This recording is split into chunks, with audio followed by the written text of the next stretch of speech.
श्रीविष्णुरुवाच गणेशमेकदन्तं च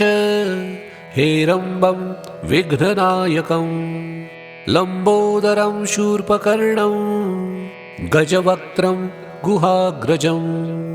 नामाष्टार्थं च पुत्रस्य शृणु मातर्हरप्रिये स्तोत्राणां सारभूतं च सर्वविघ्नं हरं परं ज्ञानार्थवाचको गश्च नश्च निर्वाणवाचकः तयोरीशं परं ब्रह्म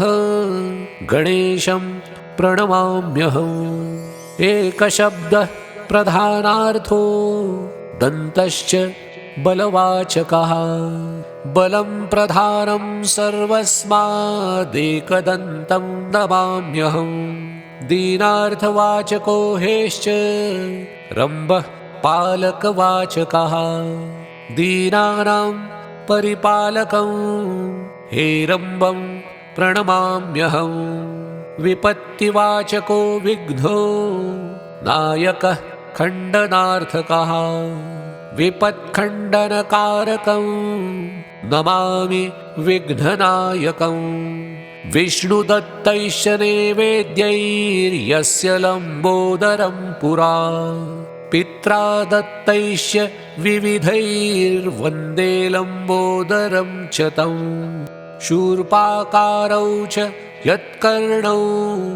विघ्नवारणकारणौ सम्पदौ ज्ञानरूपौ च शूर्पकर्णौ नमाम्यहम् विष्णुप्रसादपुष्पं च यन्मूर्ध्नि मुनिदत्तकं तं गजेन्द्र वक्त्रयुक्तं गजवक्त्रं नमाम्यहम् गुहस्याग्रे च जातोऽयम् आविर्भूतो हरालये वन्दे गुहाग्रजं देवं सर्वदेवाग्रपूजितम्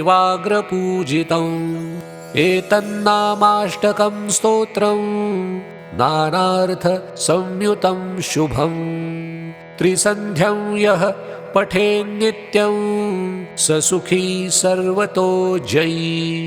ततो विघ्नाः पलायन्ते वैनितेयाद्यथोरगः गणेश्वर प्रसादेन